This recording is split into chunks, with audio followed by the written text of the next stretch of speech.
لکھنا چاہتا ہوں کیونکہ بڑی ذمہ داری کی بات ہے، لیکن جو احمدی دوست ہے آپ کا اس کو میں جواب دے رہا ہوں. اس کو پھر میں نے سمجھا دیا کہ ان کو کہہ دیں کہ اپنی ذمہ داری پہ کریں، لیکن جو تجربہ کریں مجھے بھی بتائیں پھر، تاکہ ہمارے علم میں اضافہ ہو.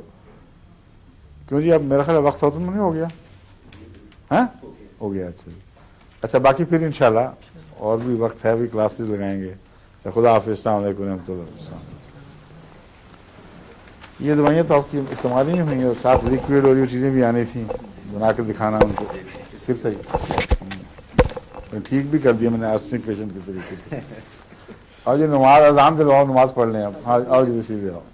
جی جی السلام علیکم. لگ رہی ہو نوکری زمین ہوگی الحمد للہ. حضور مجھے پیشاب بہت آتا ہے چائے کے بعد. چائے کے بعد؟ ہاں اچھا چائے کے بعد. بےچینی تو نہیں نا ہوتی؟ جی بےچینی تو نہیں ہوتی؟ لیکن بہت تیز آتا ہے جلدی.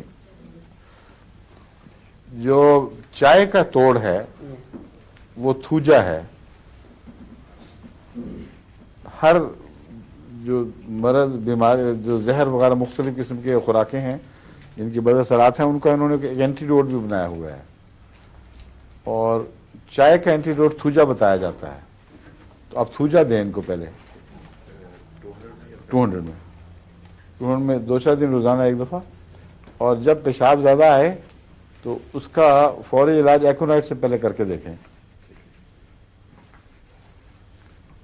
اگر نہ ہوا تو پھر نقص پامی کا دیں گے، یا جرسیم میں کئی چیزیں ہیں پاسبل میرے ذہن میں. ابھی یہی ہے نا ہم. اب چائے پی کے دیکھنا ہے، پہلے تھوجا کھائیں آپ، اور پھر چائے پئیں، پھر اس کے بعد دوبارہ تھوجا کھائیں. حضور یہ فرانس سے مل جاتا ہیں یہ فرانس سے مل جاتا ہم عام ملتی ہیں، ان سے لے لیں گے. سب دوائیں لے کے آئے ہوئے ہیں یہ پریسیکٹری صاحب. ٹھیک ہے. اچھا اور جی اب نماز اذان دے دیں.